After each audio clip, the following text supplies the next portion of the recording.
Rien à ton parlement.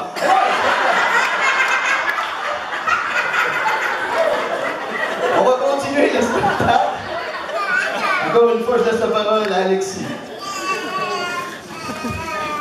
Nous sommes très fiers d'avoir avec nous aujourd'hui la meilleure chorale des alentours pour nous chanter quelques chansons. Accompagnés de leur professeur, M.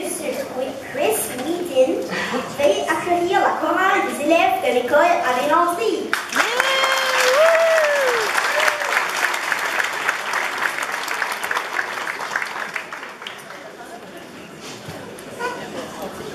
De la chorale, Maxime? Madame Tiffany, de nous donner ces mots-là aux jeunes, puis de leur faire apprendre ça, c'est incroyable, ça va rester pour longtemps, c'est la seule façon de le faire. Moi, je dois dire, je suis un Leblanc, fait que je suis majoritaire, mais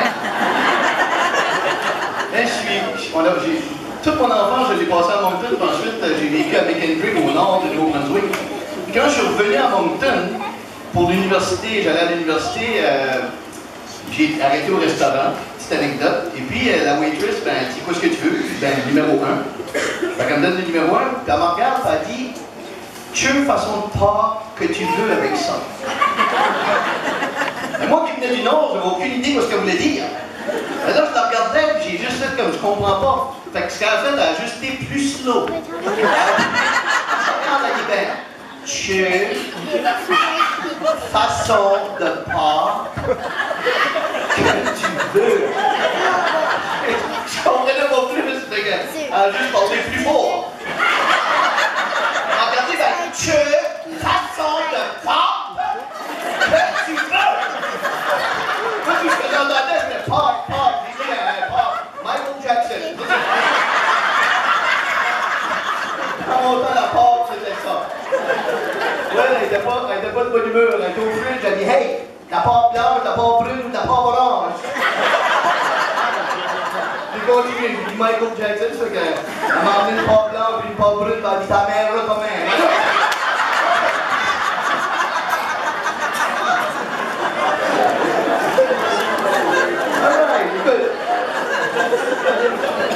Là, c'est à mon tour de présenter la prochaine conteuse. Ça me fait vraiment plaisir de vous la présenter. Elle est native de Memramcook. Elle est formée en éducation et en sciences du langage. Ayant toujours été fascinée par la langue, ses accents et ses expressions, le personnage de Joséphine s'est créé tout naturellement en jouant de la comédie entre amis d'enfance. Désireuse de goûter à leur rencontre les couleurs et saveurs du parler des parents et grands-parents de la région et par conséquent faire revivre un lexique vieilli ou passé. Les récits et contes de Joséphine sont donc inspirés d'événements du quotidien, passés et actuels. Le titre du conte présenté aujourd'hui est Joséphine raconte les Français de France. Alors, mesdames et messieurs, accueillons sans plus tarder Lisa Brault.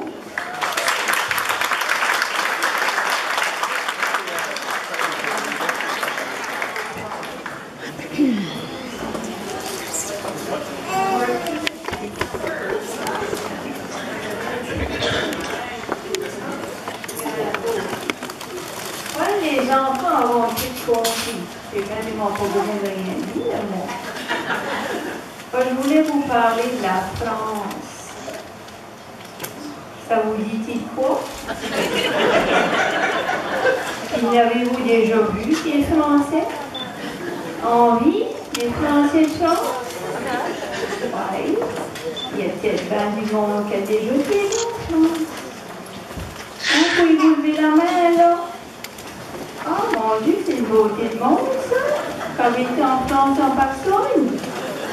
Ben, je vais vous conter quoi. J'en ai eu des Français de France chez nous une fois.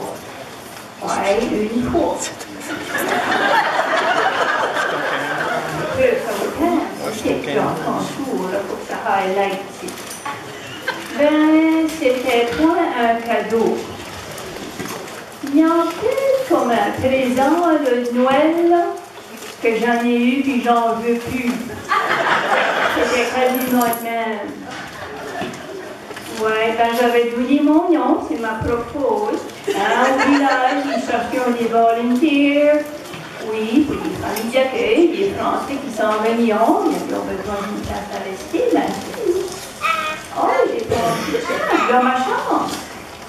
exemple en France, c'est aussi bien que la France vienne chez nous. Ouais, ben c'était ça. Ils donnaient mon nom. Oui. Ils m'avons quasiment fait chercher le bout. Oui, par un beau dimanche, ça débarque. Un car plein, je vous dis. Quasiment comme sur des étoiles qui venaient se promener.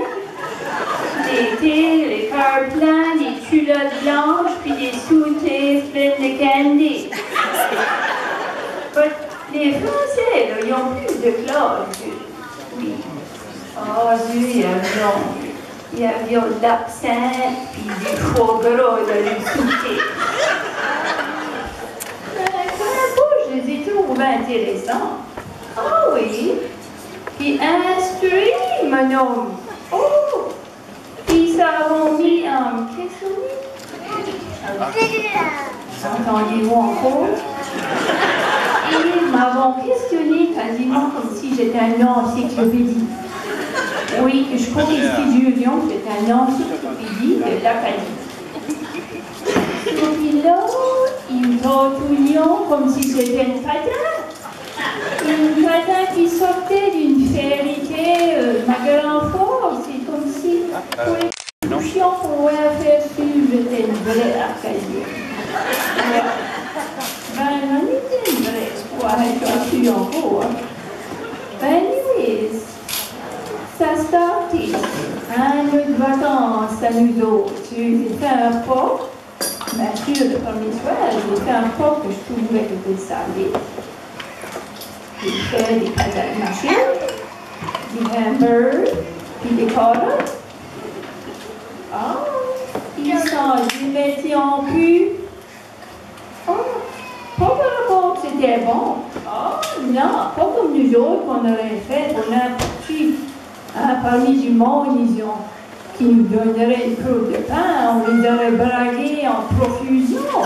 Ah, ben pas eux. Non, non, les Français. Non, ça a starté.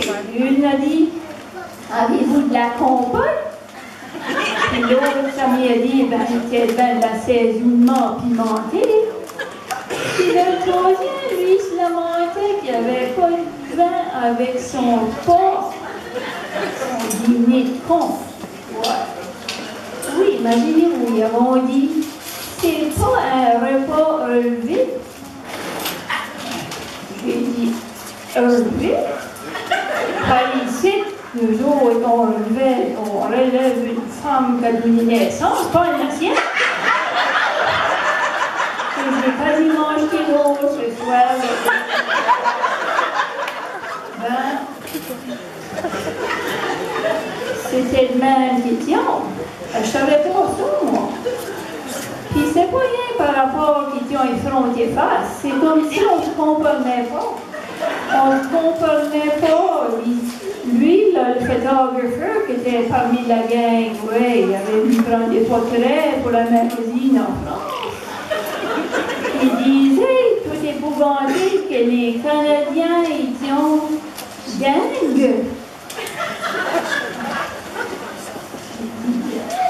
Ça sonne comme ding-dong, je sais pas. Ça s'en est pas comme un complément. Non, il faut être complément pour le muscle. Ça continuait. L'autre, il dit, oh, les Canadiens sont pétés de thunes. Puis quand là, moi j'ai pensé, ok, ben c'est mon tour. On dirait que tu te dragues les pieds. Ah, elle a dit, pardon? En faisant une façon de faire des yeux. Donc, Samy a donné des définitions de draguer. Ben, par ici, puis par là, c'est pas pareil. Non. On ne drague plus de la même façon. Je rencontre celle-là dans l'autre fois. Oui, j'ai passé à travers le premier, puis qui est devenu le dernier repas avec ces Français-là. Mais en même temps, il y a une beauté en commun. C'est comme les enfants m'ont dit tantôt ici. C'est tout du français. Puis il y a tout ce qu'encyclopédie d'Acadie, tu pourrais nous dire là, comment longtemps ça fait qu'on a traversé, on vient de la France, pourtant nous autres ici. Même si on ne comprend pas tout le temps. Il y a quelle année qu'on a traversé cette grand-mère-là? Petit check-in ici, qui c'est? C'est 104, oui, à peu près ça, là, ou les premières familles qui s'avaient aventurées pour la grande terre, la nouvelle terre et la nouvelle vie. Tout le langue a le temps de changer. Tellement qu'en traversant l'eau, ça a affecté notre langue. Mais c'est vrai, les enfants, ils savent, eux, ils vont étudier ça. Il y a des parlements, il y a des expressions qu'on comprend pas. Barrer la porte, oh, ils ont dit, oh, la grand-mère dit ça. Au fin fond de la campagne, oui, compréhension pour les expressions. Notre langue a été préservée. Puis quoi d'autre? Parler les rares, oui, parler les rares, ça a l'air qu'ils comprenaient quand je disais ça. Puis j'ai bientôt vu, là, entendu, là, ça s'insultait une à l'autre. Ah, mais les fumergrichons, les mots qui disaient. Puis on dirait que c'est des oui, c'est le même qui ça dit non. Ah, je l'ai pensé, hein, ils faisaient un tour, ils se croyaient en smart, puis ils croyaient qu'on ne se comprenait pas tout le temps. Ils faisaient un tour de moi avec le vocabulaire, comme si j'étais une pylon d'une hockey rink. Oui, j'ai pas trouvé ça beau, mais j'ai commencé à voir. Je pense que j'ai compris. C'était le oui à l'effronté, ils ont dit eux-mêmes. Ils ont dit des râleurs en France. Des râleurs. Savez-vous ce que ça veut dire, ça? Oui, c'est des lamentins. Oui, on dit que c'était le même question naturel. Nous autres, on a changé par rapport à ça, hein? En Acadie, on fait l'économie du monde, l'économie de la langue et tout. Ah, eux, ils sont bien, ils se renflent la gorge, et c'est donné. Ah, ils ont fait tout ça ici. Mais j'ai bien tout compris. J'ai dit, gars, après la fin de ce soirée-là, du premier pas qu'ils avons jeté pas mal vite, j'ai dit, je vais prendre ma place, moi et tout, pas plus que chien. Ouais, je mets vite bout d'un air. Oh mon Dieu, malgré moi, j'ai pleuré sur cette table de fond, et j'ai dit, écoutez ici, parlez-moi en poker talk ou parlez-moi pas ponte. Merci, là.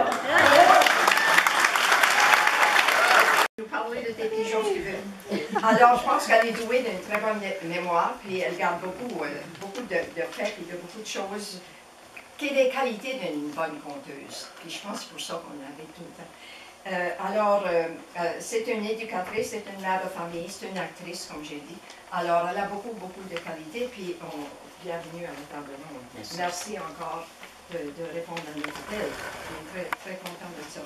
Robert Richard, c'est un conteur, c'est un recherchiste, il est archiviste en ethnologie au Centre d'études acadiennes à l'Université de Moncton.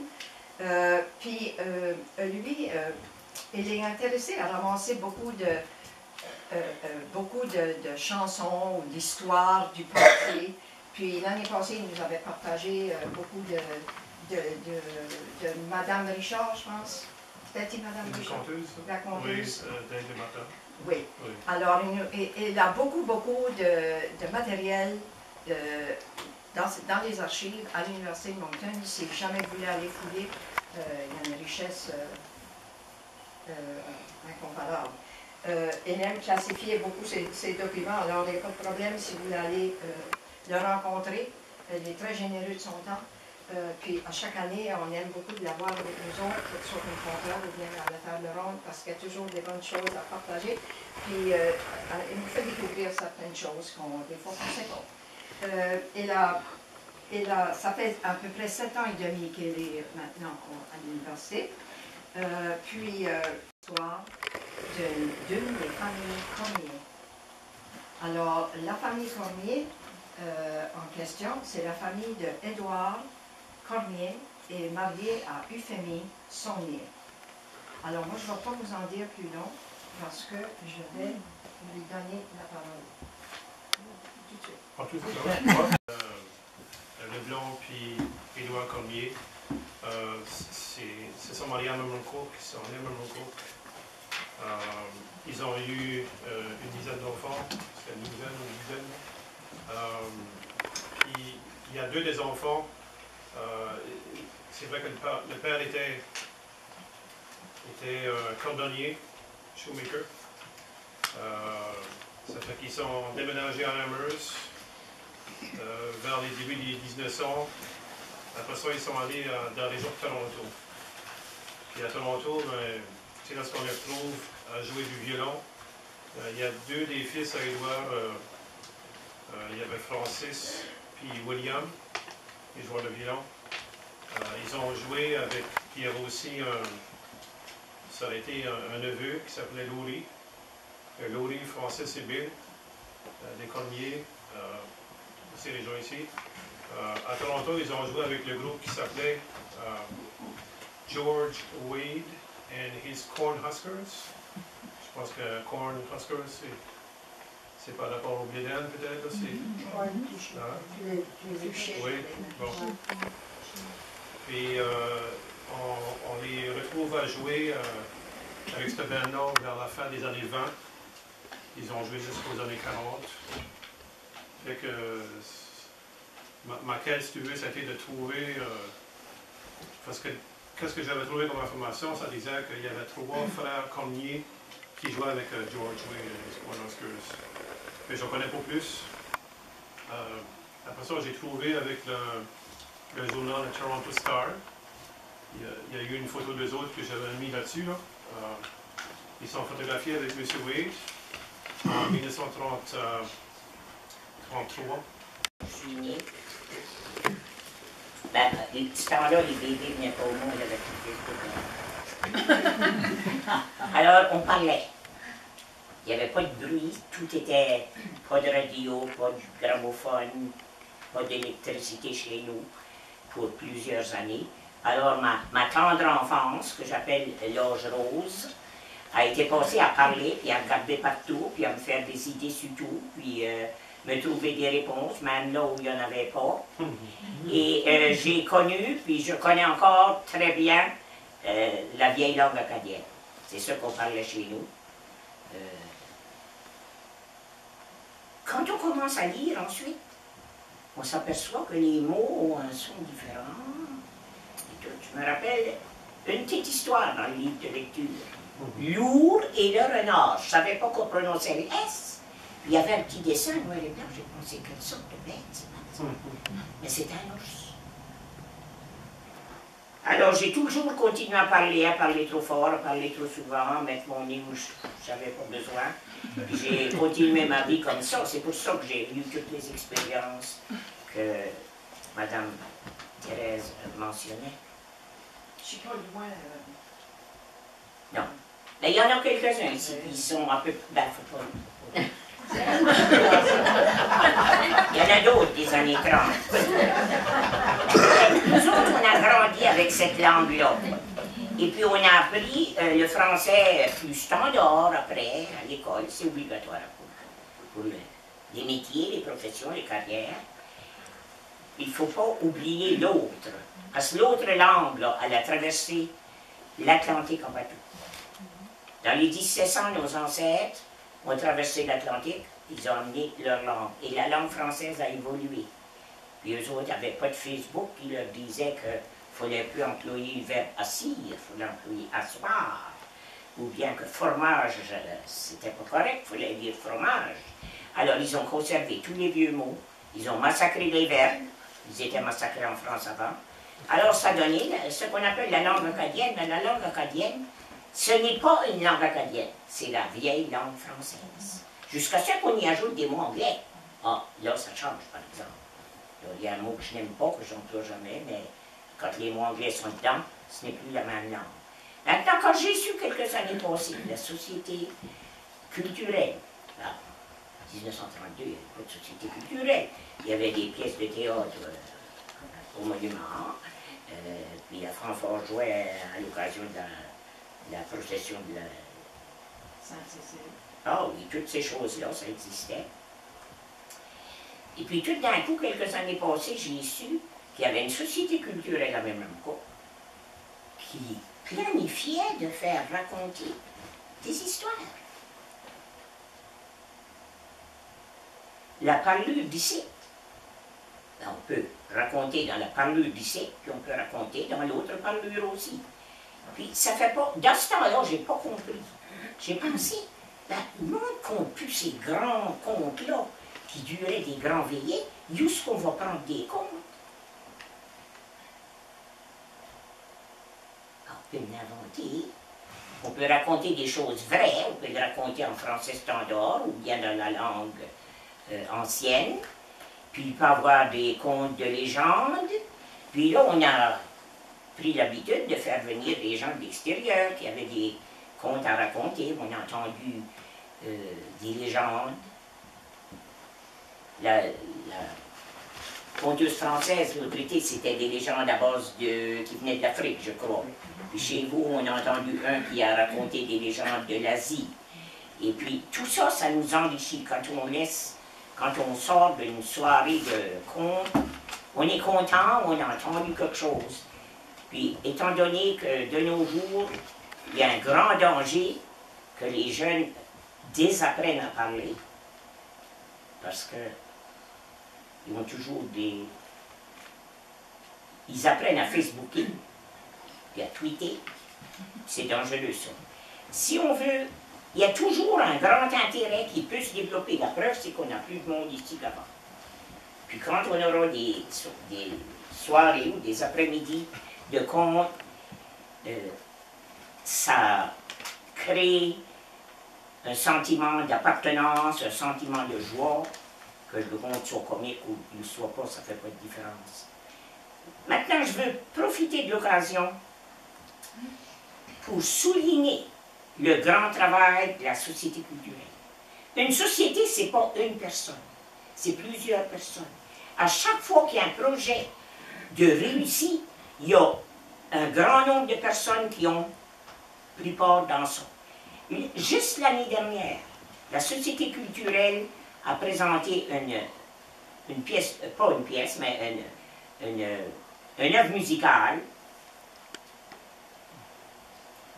C'est incroyable, on n'aurait jamais cru que Memramcook pouvait produire ça.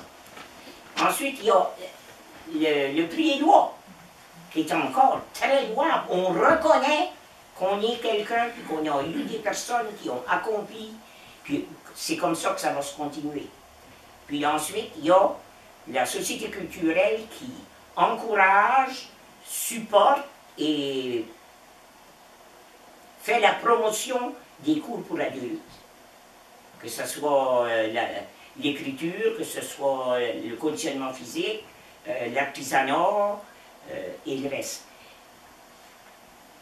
Puis, si on n'avait pas cette société culturelle-là maintenant, si elle n'avait pas commencé plusieurs années passées, on ne serait pas rendu au point qu'on est, et puis on ne pourrait pas l'organiser maintenant, parce que la situation sociale change. Puis, il y a beaucoup de gens qui sortent de la paroisse, d'autres qui reviennent. Et si on veut maintenir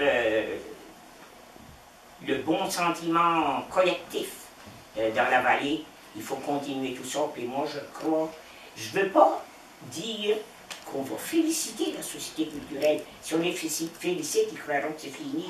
On va les remercier.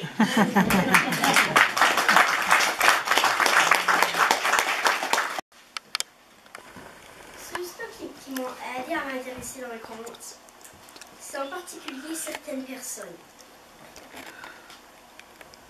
La première personne qui a commencé à m'inspirer, c'est, étant donné que, comme dans ma petite biographie que Mme Isabelle a dit, que j'étais une petite bavarde. C'est ça mon enseignant de 4e année, Mme Stéphanie Boudreau, ici présente. Nous racontait des livres avec beaucoup d'expressions. Elle m'encourageait avec l'expression des histoires. Puis ma mère, lorsque j'arrivais de l'école, je racontais avec beaucoup d'expressions, je racontais toute ma journée, puis elle trouvait que je racontais bien. Puis aussi, Luc Leblanc est venu faire une visite à notre école, il m'a beaucoup inspiré. Il m'a vraiment, il m'a beaucoup, non seulement il m'a inspiré, mais c'est Luc Leblanc, puis Mme Stéphanie, puis ma mère. C'est 3 des personnes qui m'ont beaucoup aidé. Il y avait aussi un autre conteur, Luc Leblanc, m'a appris surtout à mettre du drôle dans les histoires quand il joue son rôle de citrouille. Stéphanie Boudreau et ma mère m'ont aidé à mettre de l'expression. Il y a un conteur de l'an passé, il m'a appris à mettre de la peur dans les histoires. Puis c'est ça qui m'a aidé à progresser. Puis c'est mon enseignante Stéphanie Boudreau, qui l'an passé était présidente du festival, qui m'a invité à y aller.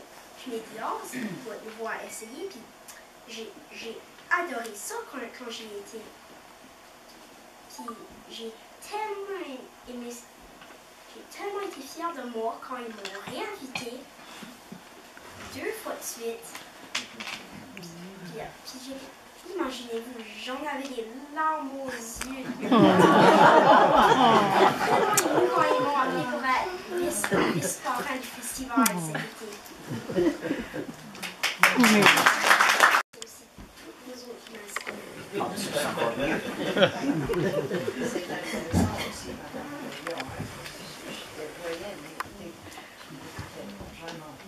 Est-ce que tu as d'autres choses que tu veux ajouter d'autres choses? Eh bien, j'aimerais aussi ajouter. Vraiment, c'est tout ce que j'avais à ajouter. Pas plus tard que 3 secondes passées. Moi, la raison, écoute, pourquoi on accepte de faire être porte-parole ou être parrain d'un événement? Moi j'aime le monde. Moi j'adore le monde, j'aime être parmi le monde, j'aime venir rencontrer les gens. Puis de voir, mettons, Alexis, puis de voir Aurélia, puis de voir aussi, mais je veux dire, ils représentent 2 choses pour moi vraiment, vraiment importantes. J'écoutais Mme Aurélia parler tantôt, puis ouf, je m'attendais même pas de parler ça là aujourd'hui, mais ça m'a comme ramené chez mes grands-parents. Ma grand-mère, mon grand-père, qui m'ont tellement inspiré. Là, j'écoutais Alexis parler, puis tu vas jouer dehors, tu sais, on allait jouer dehors, mais de temps en temps, on avait la chance d'écouter la télé. Moi, je me rends compte, j'écoutais beaucoup l'humour. C'était quelque chose qui me parlait, j'avais l'impression que ça venait me chercher. Puis là, après ça, j'étais à l'école et j'ai vu que c'était écrit théâtre, impro. Puis je me suis inscrit, puis je me suis retrouvé à l'université en théâtre. Donc là, j'ai fait une grande partie de ma vie en théâtre, mais c'était encore une façon de s'exprimer. Et là, aujourd'hui, je reviens comme à l'humour, mais aussi le conte. Parce que mon grand-père, j'ai comme l'impression qu'il n'avait jamais rien de facile. Puis c'est pas un gars qui parle beaucoup, c'est un gars qui fumait beaucoup. Tu sais, à l'époque, on fumait dans les maisons, puis je me rappelle encore, le party était levé, puis ma grand-mère, elle était tout le temps sur une patte, puis tout ça. Puis dans le coin, tu avais une boucane avec mon grand-père qui fumait, il fumait des export planes. Il allumait ses cigarettes avec le bout de l'autre, tu sais, là. Puis tout d'un coup, là, il se levait, là, je le voyais avec il regardait ma grand-mère, puis il y avait des beluettes dans les yeux, tu sais, il y avait beaucoup. C'est vrai qu'il a été soudeur, mais quand même, il y avait beaucoup d'amour, tu sais. Puis il décollait avec ses histoires, puis il nous racontait des histoires. Puis quand ils m'ont appelé pour faire parler au 17, je me suis dit, OK, moi je raconte, je fais pas de conte. Moi, je suis pas un gars qui compte. Ben, je compte tout le temps. Je suis toujours en train de raconter des histoires, tu sais, c'est une affaire qui m'amène un autre, qui m'amène un autre. Puis là, c'est ça que j'ai pu partager ici. Puis là, cette année même, je vais apporter d'autres contes, qui sont des contes que mon grand-père me racontait, puis à la manière qu'il me le racontait. Les événements qu'on fait, que ça soit plein. Puis que les gens, puis Mme Bellette, elle me disait tantôt, puis je crois à ça beaucoup, parce que moi, je fais beaucoup dans l'humour, dans la comédie, peut-être parce que ça me sécurise, je ne sais pas. Mais je suis terriblement touché quand quelqu'un fait un conte, un bon conte, puis que ça me fait pleurer par contre. Ça me fait... Puis Alexis, tantôt disait que peut-être mon rôle de citrouille, à de temps en temps, fait pleurer les gens. Mais il y a ces variantes-là que moi j'aime. Tu es dans une salle, puis on embarque dans l'univers, on embarque dans un voyage. Puis je sais qu'il n'y a pas de politicien ici de ce soir, mais j'aimerais dire de quoi de vraiment important. Puis souvent les gens... plus que ça va être bon, ça va te rappeler les chansons que ta grand-mère chantait, ça va te rappeler les premiers pas de ta fille, ça va te rappeler, puis les arts, ça représente tout ça. Puis quand les gens nous voient, nous autres, les Acadiens, moi j'ai été partout, j'étais à Vancouver, pourtant je suis bien normal, j'ai rien de spécial. L'horloge était en bois dans ce temps-là. Il y avait des sculptures de bois. Ben, moi, dans ma petite tête de 3, 4, 5 ans, c'était l'horloge. Jusqu'à ce que je découvre que chez Pépère, c'était pas la même horloge. Ça, c'était la première découverte. Parce que quand on est très très jeune, ce qui nous entoure, c'est le monde. C'est comme si c'était la terre entière. On a un petit monde autour de soi. Un autre exemple, un chat. J'ai pensé pour l'amour, le chat va venir me manger. J'ai été ramassé. Je n'ai pas de tête. J'avais jamais ramassé un oiseau de ma vie. Qu'est-ce que j'allais faire avec? Ben, j'ai pensé que je vais aller le porter dans la corriole. Ben, j'avais jamais monté sur le grenier des tables. Parce que sur le grenier des tables, il y a du foin. Ben, il y avait une petite échelle pour monter. J'ai monté. Puis je m'ai rendu à la corriole. Demandez-moi pas comment. Je sais que je l'ai mis là. Alors là, j'ai descendu, puis j'ai guetté dehors. Sûrement qu'elle ne va pas leur faire sortir, il est trop petit, il n'a pas les ailes fort assez pour voler. Elle fait sortir de nous. Ben là, j'étais prise. Il a tombé sur la file de fumier. Puis là, j'ai tombé, je l'ai ramassé. J'ai remonté de nouveau, les petites échelles, le grenier, puis j'ai été le mettre dans la carriole. Une vieille carriole du 19e siècle. À durée noire. Il n'y avait pas de siège dedans. Il n'y avait pas de ferrure dessous non plus. C'est pas mon père qui avait mis ça là. Ça datait sûrement des années 1800 quelque chose. Alors j'ai été le remettre une deuxième fois. Puis là, le cœur m'a manqué. J'ai pensé, je m'en vais à la maison. Parce qu'elle va peut-être sortir de nouveau. Et aussitôt que j'ai ouvert la porte de la maison, maman dit, Aurélia, viens souper. Puis là, j'ai entendu papa qui a dit, elle a pas faim. Son histoire de pigeon. Je suis certaine que tous vous autres, vous avez eu des histoires de pigeons dans votre vie. On en a toutes.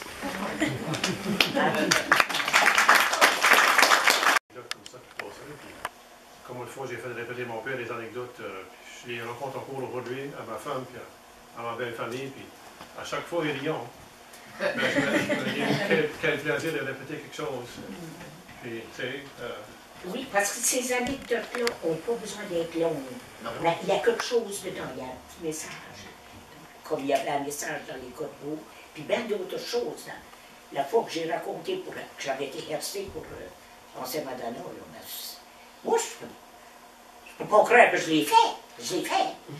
Et il reste, il y a beaucoup. Dans toute ma vie, j'ai presque toujours dit oui pour acheter n'importe quoi.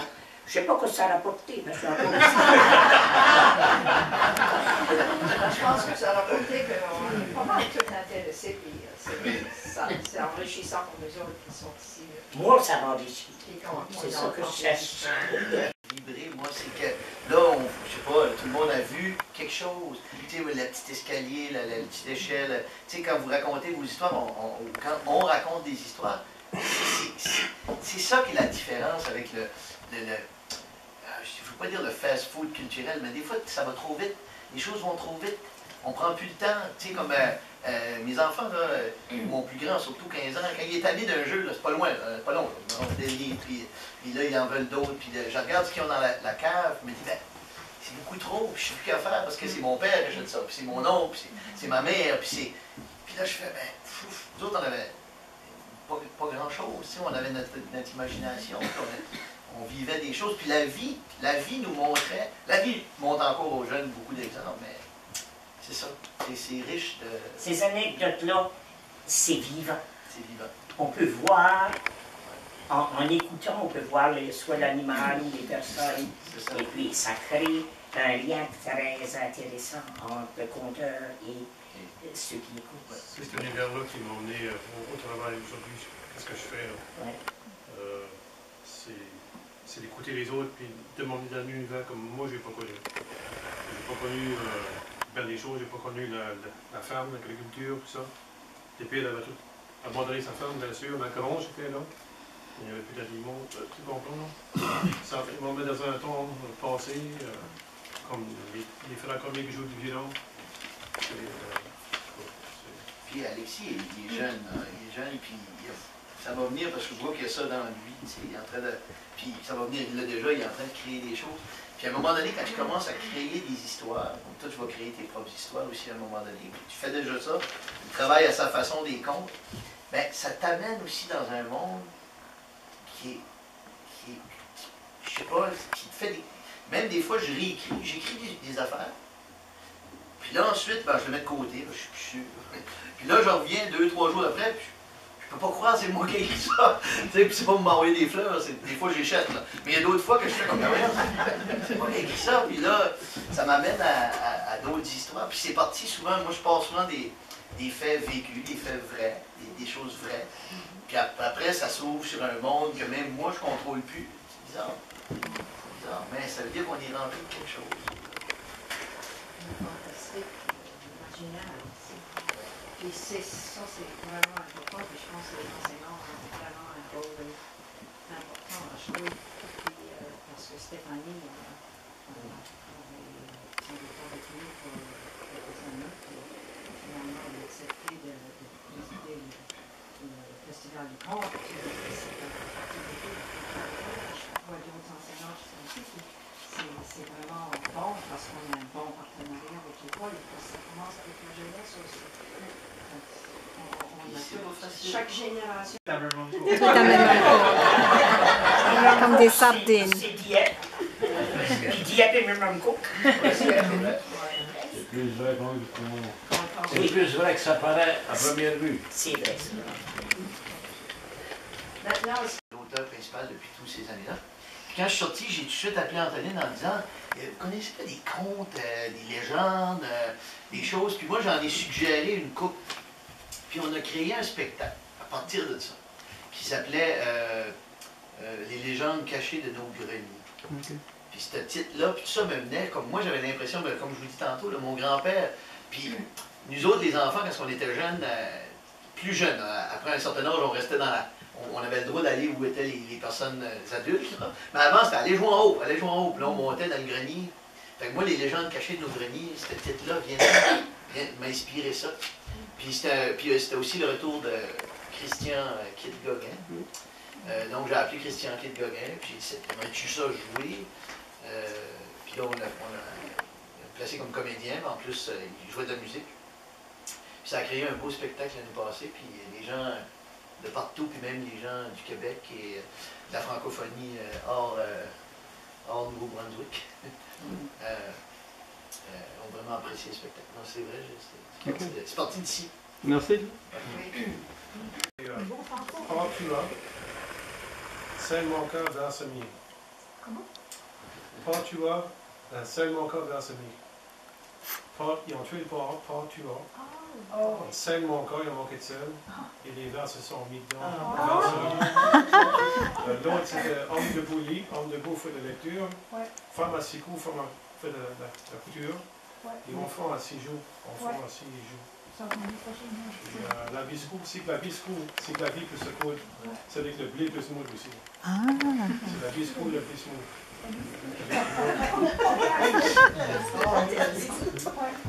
Dans le même genre, il y en a une là, c'est Alexis Tortua, Torgata Versimi.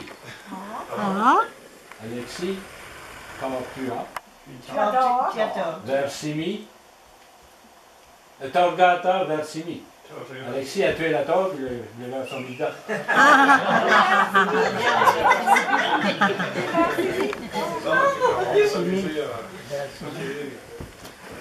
En tout cas.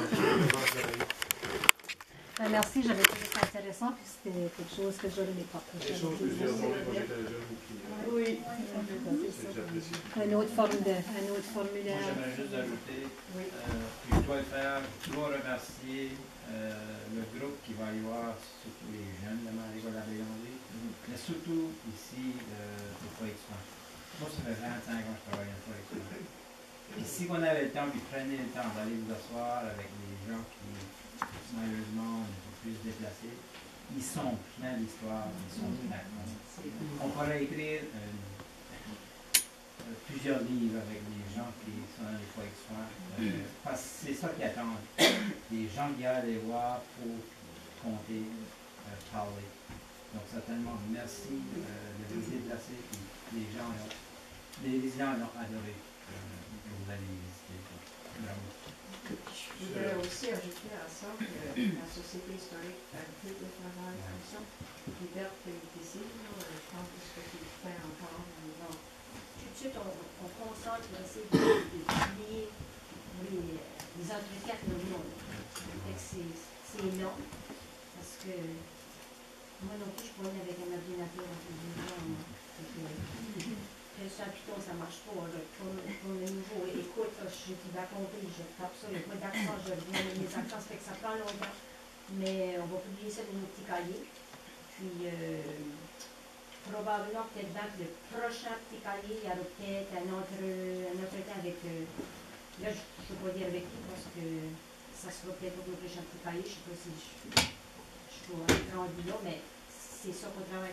Ici, on a la chance d'avoir des étudiants l'été prochain qui travaillent ici, mais ils peuvent faire ça plus vite que moi. Donc, tout de suite, on a décidé plutôt que de faire beaucoup d'autres entrevues et d'entretiens, on va essayer de concentrer sur celles-là qu'on a présentement et qu'on va les publier.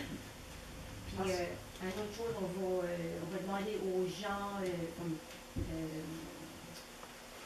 les enfants, ces personnes âgées-là, voulez-vous une copie? On peut vous faire une copie sur une clé d'ordinateur ou un CD, puis ça vous fera souvenir pour plus tard. C'est là qu'on en est rendu. Parce que si on regarde dans les cahiers de la Société historique, il y en a, je pense qu'il y en a deux. Allez, là. Il y en a combien, là? Dans le dernier cahier qu'on vient d'imprimer, on a 3 entrevues qui ont été faites. Il y en a une, c'est l'histoire de Béatrice Boudreau, qui s'en avait été à l'orphelinat. Je suis allée le raconter, le lire au domaine. Ça a pris tout ce qu'il y avait dans moi pour ne pas pleurer, parce que tous les gens autour de moi pleuraient. C'est très, très touchant. Ensuite, on a les Landry du cours qui racontent leur vie sur la ferme, et comment ils vivaient. Puis le monde aime bien ça, puis c'est intéressant. Il y a 3 centenaires qui sont sur ça. Angeline, puis Fred, puis l'autre c'est... Claudia. Parce que si on veut se puiser dans ces, même juste dans les cahiers de la Société historique, on pourrait faire un roman. Il y a quelque chose, quand vous faites les entrevues, est-ce qu'ils racontent beaucoup d'anecdotes ou c'est simplement la vie qui naît? Parce que les anecdotes peuvent se raconter dans des soirées de contes. Et puis on aurait la langue authentique acadienne, disons acadienne, moi je dis française, dans Il y en ça. a qui m'en comptent, là. Il y en a d'autres, ça les gêne un petit peu parce que, bien sûr, je les enregistre. Hein. Ça marche-t-il cette affaire-là? Et Tyler, je vais te compter 3. Je l'éteins. Là, je lui dis que c'est pas malade, ça ne va pas lui manger. Tu sais, mais après 15-20 minutes, il oublie ce petit machin-là, parce qu'il me raconte tout ça. Est-ce qu'Angéline raconte beaucoup? Elle, c'est pas moi qui l'a fait, c'est Carmel Légère, Carmel Oui. Diane Carmel. C'est Claudia. Claudia. Claudia, c'est elle aussi, ouais. C'est Diane qui l'a entrevue. Parce que l'entrevue peut donner plus qu'un œil sur leur vie. C'est les anecdotes qui pourraient intéresser tout le public, savoir que même si on ne savait pas de qui vient l'anecdote, c'est qu'il y a toujours quelque chose qui est représentatif la mentalité des gens en un certain temps. Puis ça pourrait nous donner du matériel. Du matériel pour raconter, parce que ça serait du vivant, puis on peut se servir de la langue. On peut se servir de la langue. Puis pour à l'école aussi. Ah oui. Le temps commence à passer, il est 8h30, il y a un petit goûter de l'autre côté. Mais avant de passer de l'autre côté au petit goûter, puis là, vous pouvez rester à jaser. Je ne sais pas, Anita, à quelle heure que tu veux qu'on sorte ici. Moi, j'aimerais de remercier tout le monde. J'aimerais de vous remercier du fond de notre cœur, de la Société culturelle et le festival, le comité du festival Côte de Conte, Parlure d'ici, pour avoir venu appuyer cette belle soirée. Ça grossit à toutes les années, ça fait que là, il faudra peut-être, je ne sais pas, il faudra qu'on y grandisse, peut-être qu'on fera enlever ce mur-là l'année prochaine. Puis, non, je taquine seulement. Anciennement, lorsqu'il faisait quelqu'un, il lisait une adresse. Si une personne pouvait ramasser cette adresse-là. C'était une adresse qui était élue à la personne qui était fêtée. C'est dommage, il y a beaucoup de matériel. On a une coupe, c'est dans le vôtre. C'est qu'elle n'a Mais je demanderais, avant qu'on aille au goûter, je demanderais à chaque personne de la table ronde, de la table carrée, comme conclusion, une petite conclusion à cette soirée et au festival qui s'en vient. Un mot de Paris.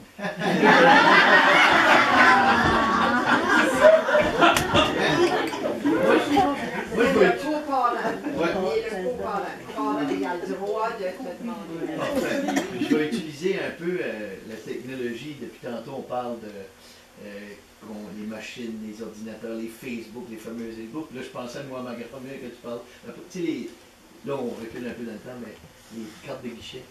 Tu sais, je me rappelle, ma grand-mère avait paniqué parce qu'elle a dit « Il a mangé ma carte! » Elle a mis sa carte, il a mangé ma carte.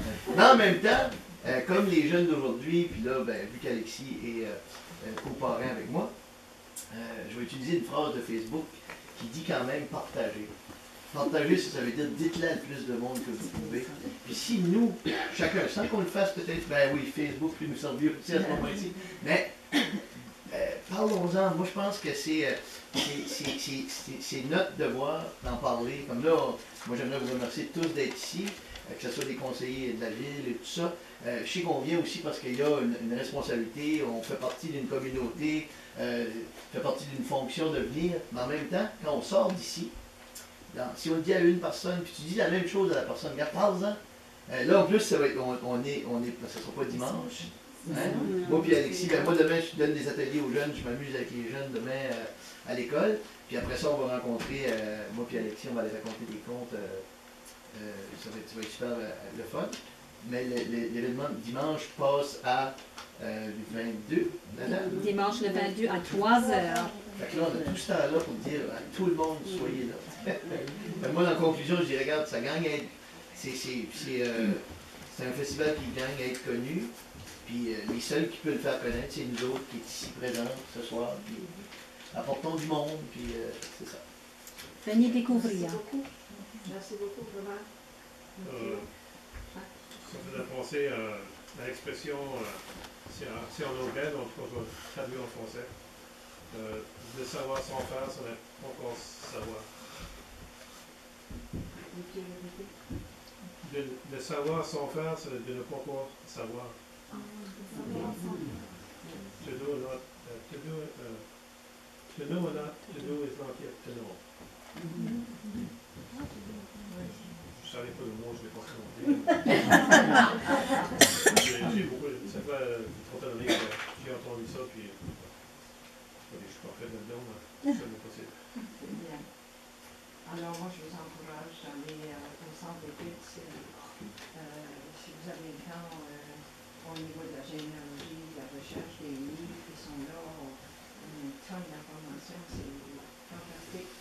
Kenneth Rowe, toi, Stephen White aussi, si vous voulez plus d'informations. On a 4600 heures d'enregistrement Folklore, du savoir populaire, partout dans les coins italiens. Puis on a aussi un enregistrement qui date de 1950, là. C'était une dame qui était née vers 1875, quelque chose comme ça, de mémoire. Puis il y a à peu près 3 heures d'enregistrement. C'était enregistré sur un film métallique, sur une bobine film métallique, c'est assez mince. C'était transféré, bien sûr. Puis la dame qui parle, c'était une acadienne. Puis les avions, tout ça, c'est cool. Pour ceux que ça intéresse à l'écouter. Moi, je suis toujours excité quand j'ai un endroit comme ceci. Puis si les autres, quand même, vous n'auriez pas aimé ça, je ne me l'apercevrais pas. Moi, si je suis excité, c'est ça qui compte. J'aime ça. Alors, j'ai rarement dit non. J'ai dit non une fois que tu m'avais invité à un endroit, puis j'ai caillé. Puis il y a une fois, j'ai dit, pas si je devrais accepter ton nom. Puis elle a changé d'idée. En tout cas, j'aime ça. Merci beaucoup. Ça me fait du bien. Demain matin, quand on me lever de bonne humeur, je vais à dîner. Et ça nous fait du bien. C'est bon. Alors, merci. Ici, là, il a dit quelque chose. Oh, il a dit qu'il voulait retourner.